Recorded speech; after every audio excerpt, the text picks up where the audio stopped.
तो बच्चों, हमने पिछली कक्षा में आपको भारत के भूगोल की सामान्य जानकारी के बारे में बताया। अब हमने देखा कि भारत की भौतिक संरचना को देखो।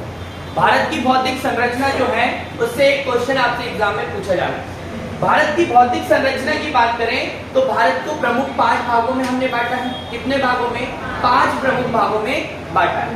तो 5 भागों में सबसे पहला हमने बताया उत्तर का पर्वतीय प्रदेश या क्षेत्र, पर्वतीय क्षेत्र। इस पर्वतीय क्षेत्र में हमने क्या पढ़ना है? इस पर्वतीय क्षेत्र में हमने ट्रांस हिमालय, कौन सा हिमालय को पढ़ा? ध्यान दिए आप लोग, ट्रांस हिमालय, ठीक है। उसके बाद में हमने देखा बृहद हिमालय,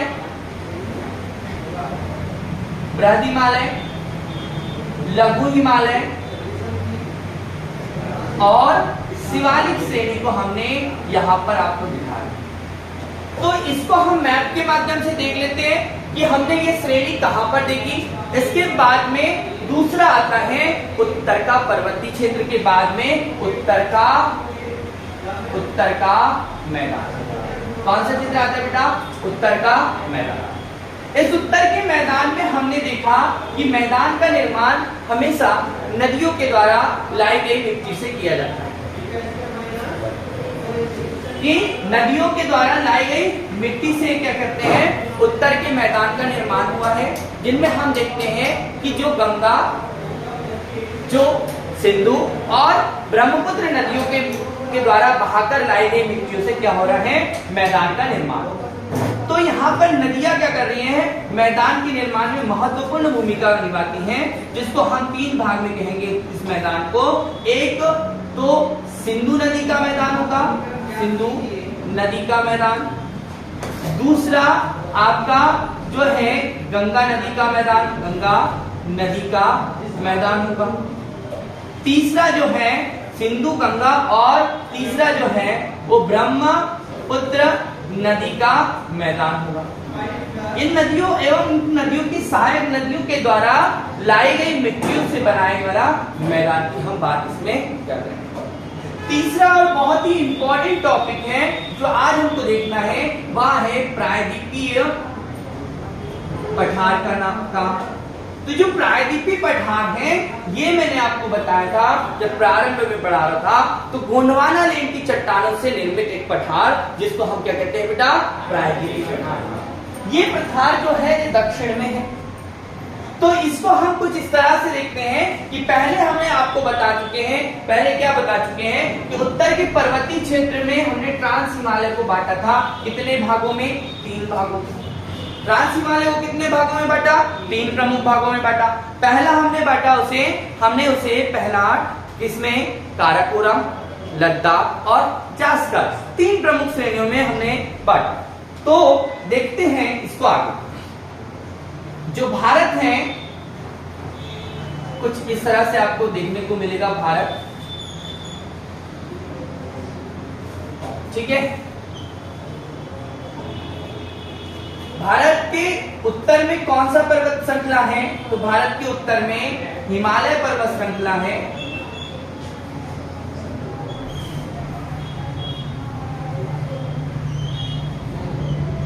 और दक्षिण में जो आपका क्या देखने को मिलता है?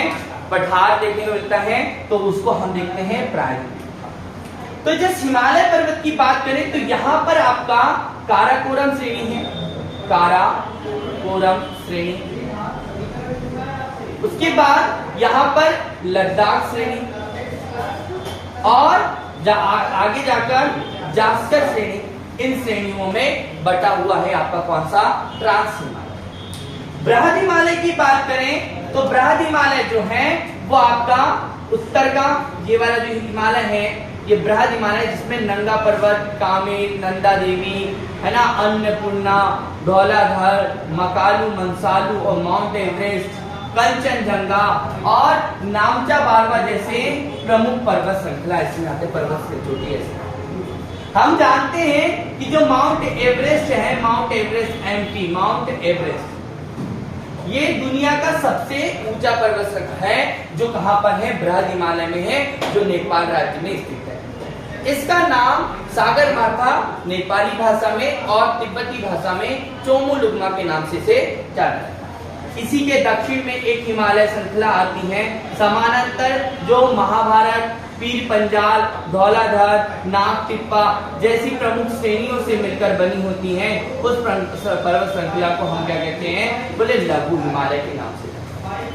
और इसी के नीचे दक्षिण में एक अन्य पर्वत श्रृंखला आती है जो आपके पोटवार बेसिन, पाकिस्तान के, यहाँ पर हमारा पश्चिम में क्या है, पाकिस्तान है, और पाकिस्तान के पोटवार बेसिन से प्रारंभ होती हैं और कोसी नदी तक के प्रमुख रूप से विस्तृत है। इस श्रृंखला को हम कहते हैं शिवालिक। मैंने आपको बताया था कि पूर्व में आपकी ये श्रृंखला जो है पूर्व में जाते जाते सक्रिय हो जाती है, जबकि इनकी चौड़ाई पश्चिम में जाता है। हिमालय पर्वत 3000 किलोमीटर में फैला हुआ है और इसकी औसत ऊंचाई 6100 मीटर है। कितनी है बेटा, 6100 मीटर औसत ऊंचाई। तो जो हिमालय पर्वत है तो 6100 मीटर ऊंचा है। इस पर्वत श्रृंखला में सबसे ऊंचा पर्वत कौन सा है, माउंट एवरेस्ट, जो पश्चिम में अधिक चौड़ा एवं पूर्व में सकरा है। मतलब जो हिमालय पर्वत है ये पश्चिम में अधिक चौड़ा है, जबकि पूर्व में ये कैसा है, सकरा है। ठीक है। इसके बाद में ये तीनों जो श्रेणियां हैं पूर्वोत्तर भारत में जाकर आपस में मिल जाती हैं, जिसको हम कहते हैं डाफला, मिकी, अबोर और मिस्मी पर्वत। जिसके बाद में मैंने आपको बाद में बताया कि जो भारत है, इस भारत के दक्षिण में एक आपका पठार स्थित है। इस पठार को इस तरह से आप ध्यान से देखिए कि ये जो पठार है ये आपका प्रायद्वीपीय भारत का पठार, बाकी हिस्सा उत्तर का मैदान। इस मैदान का निर्माण गंगा, ब्रह्मपुत्र और सिंधु नदी के द्वारा किया गया। सिंधु नदी तंत्र के अंतर्गत सिंधु की झेलम, रावी, व्यास, चिनाब, सतलज ये नदियों के द्वारा मैदान का निर्माण हुआ। उस मैदान को हमने सिंधु का मैदान कहा, जिसे पंजाब का भी क्षेत्र कहा। पंजाब का मैदान जो हरियाणा और पंजाब के क्षेत्र में आता है।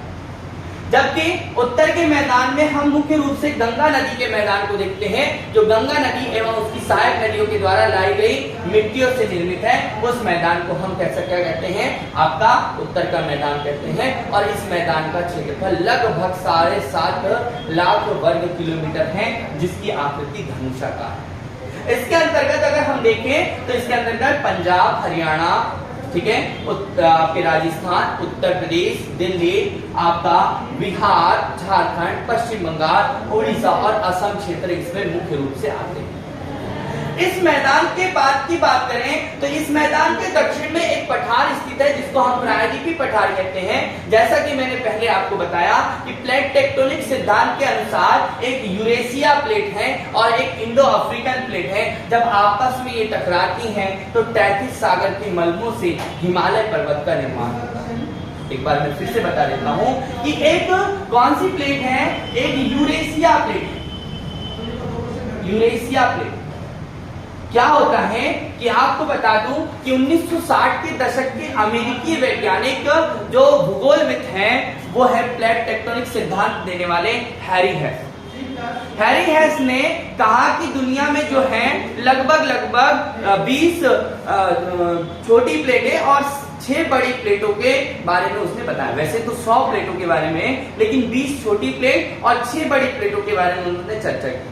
कहा कि प्रारंभ में पृथ्वी के जो महाद्वीप है, 7 बड़े महाद्वीप हैं, वे एक ही थे और ये प्लेटों आपस में समुद्र पर जो प्लेट है ये आपस में दूर हटते गई और जिसके कारण आज की स्थिति, आज के वर्तमान महाद्वीपों को हम देखते हैं।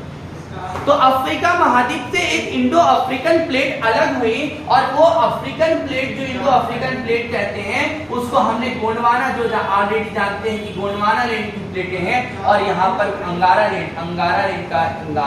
लैंड का भाग है जो आपस में टकराया। यहाँ पर पहले से ही एक सागर है, उसका नाम है तैथिस सागर, और तैथिस सागर के मलबों में थोड़ा सा दबाव हुआ, बलन हुआ। इनके आपस में टकराने से एक नवीन वलित पर्वत का निर्माण हुआ। वही पर्वत क्या है, हिमालय। और जिसका अध्ययन हम कर रहे हैं वो गोंडवाना लैंड में स्थित गोंडवाना लैंड का भाग प्रायद्वीपीय पठार है, जिसे हम यहाँ पर लिख दे रहे हैं प्रायद्वीपीय पठार। ये दक्षिण का पठार। ये किसका पठार है बेटा? दक्षिण का पठार। बहुत ध्यान से समझना। अब इस प्रायद्वीपीय पठार की बात करें तो ये बहुत ही आर्कियन क्रम की चट्टानों से लेकर तृतीय युग की चट्टानों तक के इसमें सभी प्रकार की चट्टानें यहाँ पर आपको देखने को मिलेगी। खनिज संपदा से संपन्न ये आपका प्रायद्वीपीय पठार गोंडवाना लेन का भाग है। आपको मैंने अगर पहले भी बताया कि प्रारंभ में पृथ्वी जो है वो दो भाग हुआ करते थे, एक पेंजिया और एक पैंथालाजा। पेंजिया जो है वो जलीय भाग है, जबकि पेंजिया जो है वो स्थलीय भाग है, पैंथालाजा जो है वो जलीय भाग। ये आपस में टूट जाता है कुछ इस तरह से। अगर आप देखें तो आपका पेंजिया जो है, ये वाला पेंजिया है, ये पेंजिया जो है टूट जाता है और वो कुछ इस तरह से अंगारा लैंड और गोंडवाना लैंड, ये ऊपर वाला अंगारा लैंड, नीचे वाला गोंडवाना लैंड में बदल जाता है। बाद में जाकर अंगारा लैंड तीन बड़े महाद्वीप उत्तरी अमेरिका, यूरोप और एशिया में बदल जाता है, जबकि गोंडवाना लैंड फिर अन्य महाद्वीप दक्षिण अमेरिका, अफ्रीका, ऑस्ट्रेलिया, अंटार्कटिका वाले भाग से अलग हो जाता है। तो अफ्रीका महाद्वीप से टूटा हुआ एक भाग किससे टकराता है? यूरेशिया प्लेट से टकराता है और इनमें बलन पड़ने के कारण क्या होता है बेटा? एक पर्वत का निर्माण होता है। उस पर्वत का नाम क्या है? हिमालय पर्वत। आप लोग देख ही रहे हैं हिमालय पर्वत जो है ये है बृहद हिमालय, ठीक है। इसके बाद में यहाँ पर मध्य में आ जाएगा कौन सा? लघु हिमालय, और दक्षिण में आ जाएगा यहाँ पर शिवालिक, ठीक है। तो ये आपको, तो अब हम पढ़ते हैं प्रायद्वीप पठार को। प्रायद्वीप पठार जो है ये त्रिभुजाकार आकृति में आपको देखने को मिलेगा, लगभग त्रिभुजाकार आकृति, जिसके उत्तर में उत्तर का मैदान, दक्षिण में हिंद महासागर, पूर्व में यहाँ पर हमारे पास में क्या है? बंगाल की खाड़ी, बंगाल की खाड़ी। पूर्व में क्या है? बंगाल की खाड़ी और पश्चिम में अरब सागर। पूर्व में बंगाल की खाड़ी और पश्चिम में अरब सागर स्थित। तो ये आपको यहाँ पर है। इस प्रायद्वीपीय पठार के दोनों तरफ यहाँ पर एक तट मिलता है जिसको हम कहते हैं पूर्वी तट, और इस तरफ के तट को हम कहते हैं पश्चिमी तट। जो भारत का प्रायद्वीपीय पठार है जिसके अंतर्गत विभिन्न प्रकार की हमें संरचनाओं को पढ़ने को मिलेगा, जिनमें हम देखते हैं कि प्रायद्वीपीय पठार के अंतर्गत अरावली का पठार, अरावली पर्वत। आप सब जानते हैं कि जो अरावली पर्वत है ये गुजरात के पालनपुर से प्रारंभ होकर दिल्ली के मजनू के टीले तक के लगभग 800 किलोमीटर में फैला ये दक्षिण, आपका दक्षिण पश्चिम से उत्तर पूर्व तक फैला हुआ है, जो 800 किलोमीटर है, जो गुजरात, राजस्थान, हरियाणा और दिल्ली में फैला हुआ है, तक विस्तृत है। और ये विश्व का सबसे प्राचीन पर्वत क्वेश्चन आएगा, आपको ध्यान रखना है, वो है अरावली। तो विश्व का सबसे प्राचीन पर्वत से क्वेश्चन आएगा तो क्या लगाना है आपको? विश्व के सबसे प्राचीन पर्वत का जो नाम है वो है अरावली पर्वत, जो आर्कियन युग की चट्टानों से बना है। बच्चों याद रखना है कि ये चट्टानें जो हैं वो तीन प्रकार की होती है, एक आग्नेय, आपकी आग्नेय, अवसादी और कायनिक, ठीक है। तो यहाँ पर ये आग्नेय चट्टान और वो परिवर्तित हो गई हैं, तो ये सबसे प्राथमिक चट्टान यहाँ खनिज संपदा है। आप यहाँ पर देखते हैं कि आपको पता है कि चांदी का उत्पादन राजस्थान से, आपका तांबा का उत्पादन, सीसा, जस्ता, बहुत सारे जो हमारे खनिज पदार्थ हैं वो आपको राजस्थान के अरावली श्रेणी के आसपास से मिलते हैं। तो यहाँ पर आपको ध्यान रखना अरावली पर्वत श्रृंखला पर जो है इसकी सबसे ऊंची चोटी से क्वेश्चन आएगा कि यहाँ की सबसे ऊंची चोटी है गुरु शिखर। क्या है बेटा?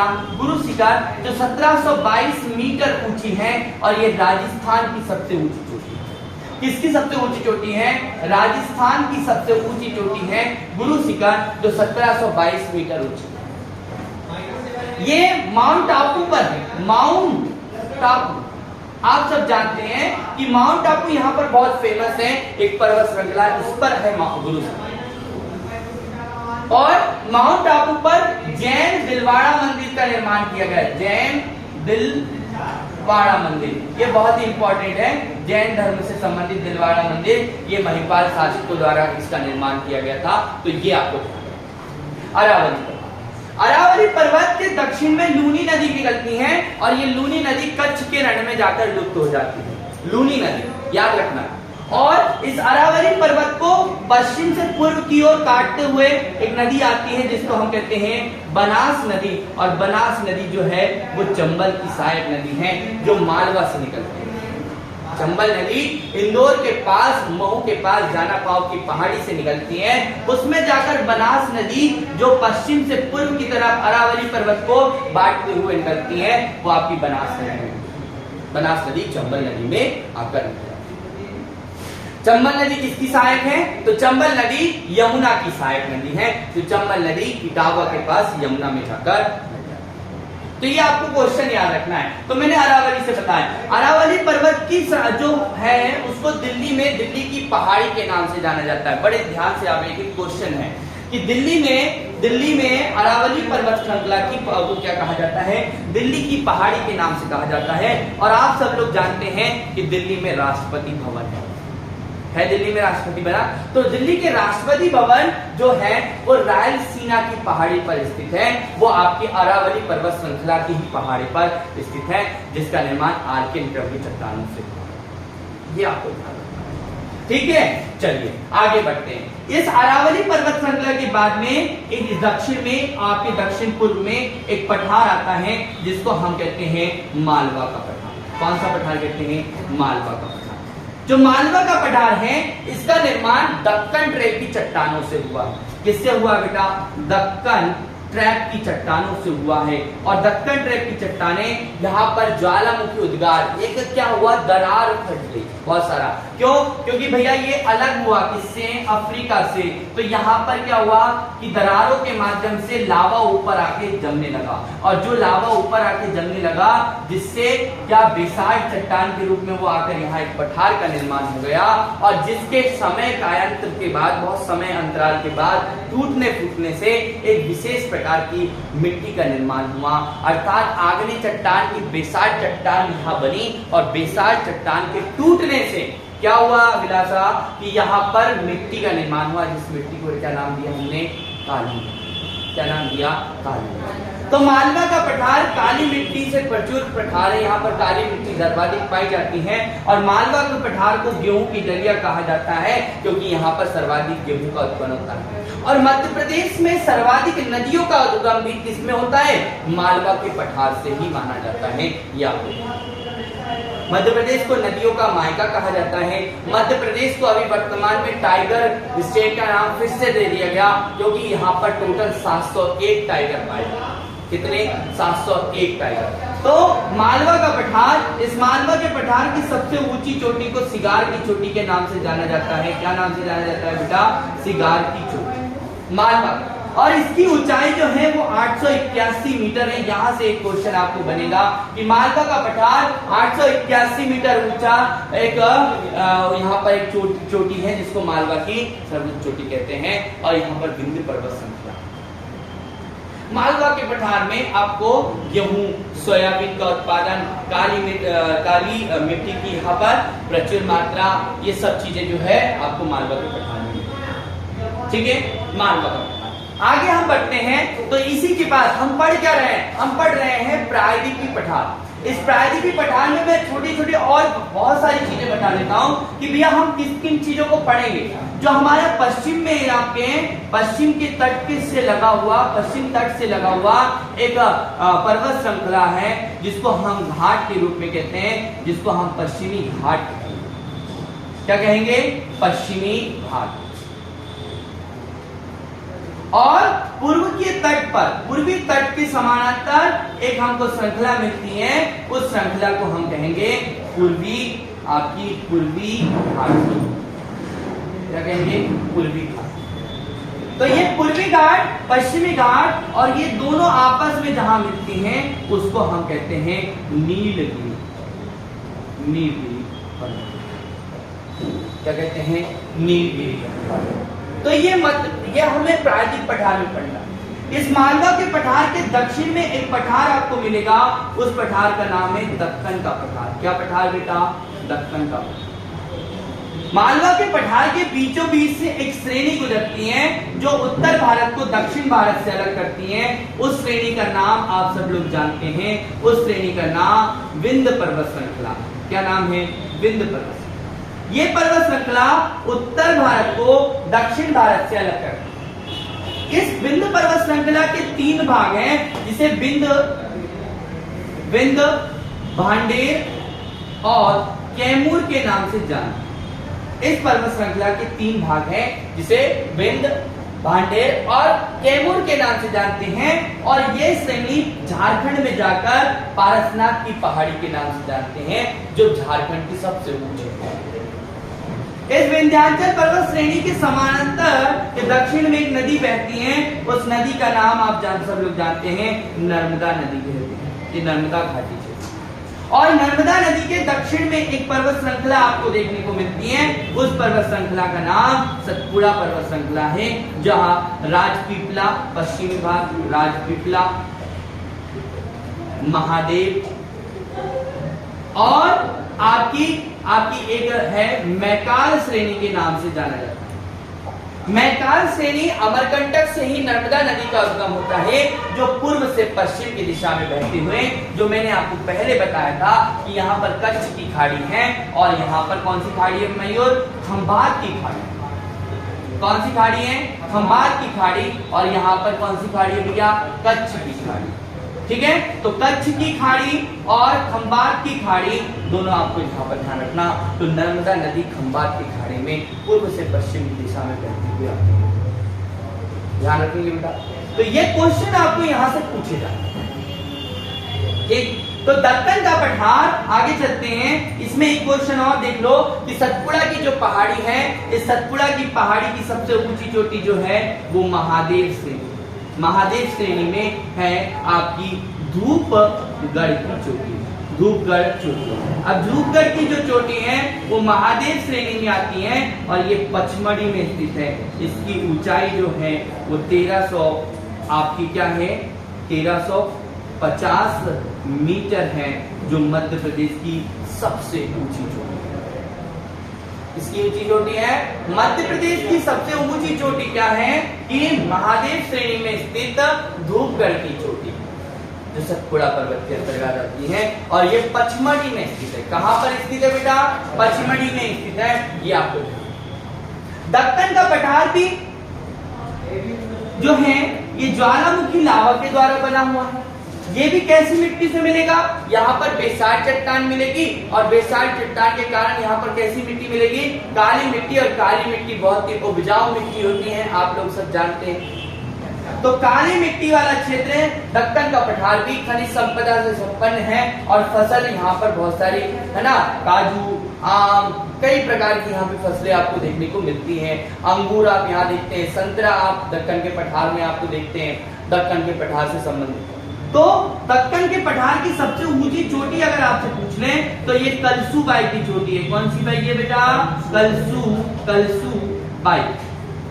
कलसूबाई की चोटी है जो दक्कन के पठार। दक्कन का पठार गुजरात, महाराष्ट्र, मध्य प्रदेश, छत्तीसगढ़, कर्नाटक के क्षेत्रों में फैला हुआ है। यहाँ पर काली मिट्टी की प्रचुर मात्रा है। इस दक्कन के पठार में अजंता की पहाड़ी स्थित है। अजंता एरोला आपने नाम सुना होगा, औरंगाबाद। अजंता की पहाड़ी है जहां पर अजंता की गुफाएं हैं। गुफाओं को, पत्थरों को काटकर गुफाओं का निर्माण किया गया राजपूत शासकों के शासन। तो यहाँ पर ही है दक्कन के पठार। आगे बढ़ते हैं तो ये दक्कन के पठार के पास में एक छोटा सा पठार आता है जिसको हम कहते हैं दंडकारण्य का पठार।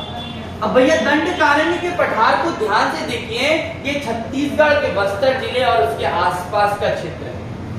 दंडक वन, ये दंडकारण्य का पठार, दंडक वन, यहाँ से टीन का उत्पादन, इसका इनके बारे में हमें जानकारी, दंडकारण्य के बारे में हमें जानकारी रामायण से मिलती है। रामचरितमानस रामायण से हमें दंडकारण्य के बारे में जानकारी मिलती है। दंडक वन, तो इस दंडकारण्य के पठार से हमें टीन का उत्पादन होता है और छत्तीसगढ़ भारत में सर्वाधिक टीन के उत्पादन में प्रथम स्थान पर है।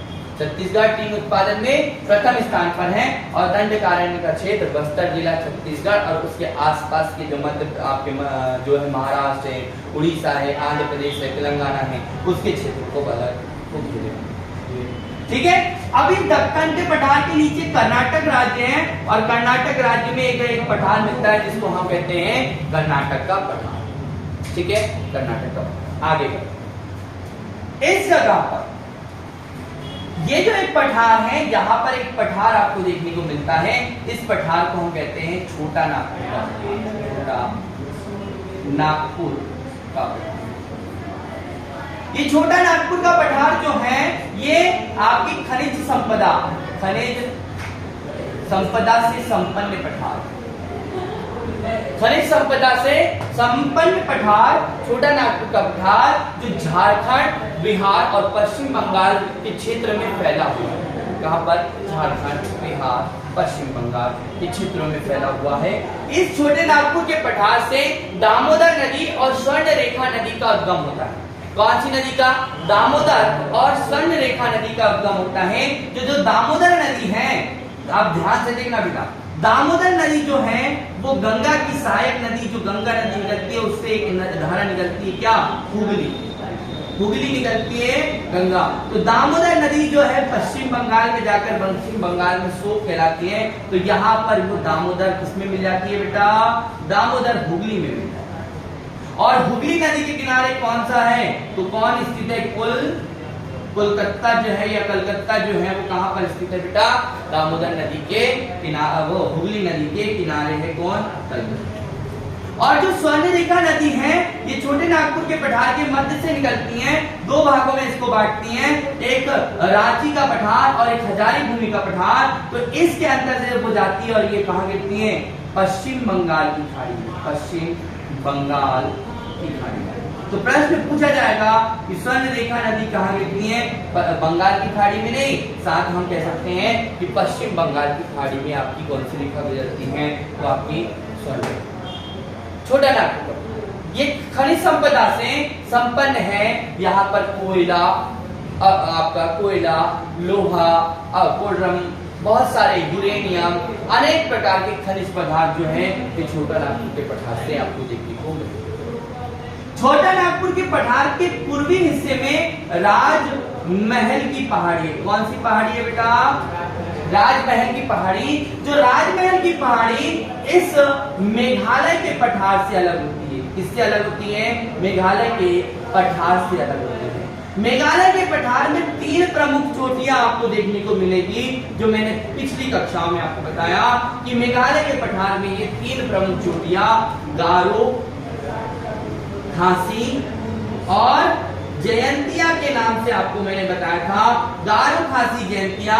यहाँ पर खासी नाम की जो है यहाँ पर मासीम राम स्थित है और मासीम राम विश्व का सर्वाधिक वर्षा स्थल, विश्व का सर्वाधिक वर्षा स्थल कौन सा है? मासीम राम है। गारो, खासी, जयंतिया इस मेघालय के पठार, शिलांग के पठार वाले आसपास क्षेत्र में रहने वाली जनजातियों के नाम पर इस पहाड़ी का नामकरण किया गया। जो बंगाल की खाड़ी की से आने वाली जो हवाएं हैं, यानी कि जो मौसम मानसूनी हवाएं होती हैं जिससे पानी गिरता है, तो वो बंगाल की खाड़ी की शाखा से यहाँ पर सर्वाधिक वर्षा आपके इस खासी की पहाड़ी के मासीम राम में होती है, जो विश्व का सबसे अधिक वर्षा वाला है। तो इस राजमहल की पहाड़ी और इस मेघालय के पठार के बीच में एक विशेष प्रकार के यहाँ पर एक गैप दिख रहा है, जो आपकी गंगा नदी और आपकी ब्रह्मपुत्र नदी के बहाव के कारण यहाँ एक गैप का निर्माण होता है, यहाँ एक मैदान का निर्माण होता है। उसको कहते हैं मालदा गैप। क्या कहते हैं? उसको कहते हैं मालदा गैप। यहाँ पर आप आप देखते हैं कि उत्तराखंड के गंगोत्री ग्लेशियर से गंगा नदी का उद्गम होता है और मानसरोवर झील के पास से आप क्या नदी होता है जिसको हम कहते हैं ब्रह्मपुत्र नदी का उद्गम होता है। और ये ब्रह्मपुत्र नदी मालदा के यहाँ पर आपके बांग्लादेश में जाती है, तो जमुना और पद्मा कहलाती है। और यहाँ पर विशेष प्रकार के क्योंकि छोटा नागपुर का पठार या राजमहल की पहाड़ी और मेघालय का पठार एक ही है। मेघालय का पठार प्रायद्वीपीय पठार का ही भाग है जो गंगा और ब्रह्मपुत्र नदी के बहाव के कारण, टूटने के कारण अलग अलग। अब हम इधर थोड़ा आगे बढ़ते हैं कि जो पश्चिमी घाट है, ये पश्चिमी घाट ताप्ती नदी के मुहाने से शुरू होकर कन्याकुमारी तक के फैला हुआ यह भाग पश्चिमी घाट और पूर्वी घाट के मिलन बिंदु को हम नीलगिरी कहते हैं। लगभग ये 1600 किलोमीटर पे फैला हुआ पश्चिमी जैव विविधता वाला क्षेत्र है पश्चिमी घाट, जबकि पूर्वी घाट आपके कटा हुआ है क्योंकि पश्चिमी घाट के निकट से कई नदियों का उद्गम होता है, जिसमें हम देखते हैं कि दक्कन के पठार के आपके गोदावरी, नासिक के निकट से गोदावरी नदी का उद्गम होता है। कर्नाटक के जैसे महाराष्ट्र के महाबलेश्वर से कृष्णा नदी का और कर्नाटक के ब्रह्मगिरी की पहाड़ी से आपकी कावेरी नदी का उद्गम होता है। और ये नदियां आपस में क्या करती हैं, इस पठार को दो अलग, इस जो श्रृंखलाबद्ध पूर्वी घाट है उसको क्या कर देती हैं, अलग अलग कर देती हैं। तो ये आपको क्वेश्चन पूछा, एक क्वेश्चन यहाँ से, नीलगिरी पर्वत जो जिसकी सबसे ऊंची चोटी डोडा बेटा की चोटी है और दक्षिण भारत की सबसे ऊंची चोटी अन्ना मलाई की पहाड़ी पर अन्नाई मुदी है। ये सबसे बड़ी चोटी है, सबसे ऊंची चोटी है किसकी बेटा, दक्षिण भारत की सबसे ऊंची चोटी अनाई मुदी की पहाड़ी, अन्ना मलाई की पहाड़ी पर अनाई मुदी है। और दक्षिण भारत की दूसरी सबसे ऊंची नीलगिरी की पहाड़ी की डोडा बेटा। नीलगिरी पहाड़ी पर एक टोडा जनजाति रहती है जो पशुपालन का कार्य करती है, नीलगिरी की झोपड़ा, ठीक है। और पश्चिमी घाट पूर्वी घाट के मिलन बिंदु बता दिया। यहाँ दक्षिण में जाते हैं तो कार्डोमम या इलायची, ये दक्षिण में इलायची की पहाड़ी आपको यहाँ पर देखने को मिलती है। तो मैंने आपको यहाँ पर प्रायद्वीप भारत से संबंधित जो भी संरचना है वो बताई, जिसके अंतर्गत अरावली, मालवा, यहाँ पर बुंदेलखंड का पठार, छोटा नागपुर का पठार, मेघालय का पठार, दंडकारण्य का पठार, दक्कन का पठार, कर्नाटक का पठार, तेलंगाना का पठार, ये बताया। साथ ही पश्चिमी घाट और पूर्वी घाट के बारे में बताया, जिनका मिलन बिंदु क्या है, नीलगिरी पर्वत है। आपकी अरावली पर्वत श्रृंखला की सबसे ऊंची चोटी जो है माउंट टापू पर स्थित क्या है, गुरु शिखर है, जिसकी ऊंचाई 1722 मीटर है। तो आपको मैंने यहाँ पर सामान्य रूप से प्रायद्वीपीय भारत के बारे में बताया। आगे भी मैं इसको कंटिन्यू आपको बताऊंगा। इससे संबंधित कोई भी प्रश्न हो तो आप लोग पूछ सकते हैं।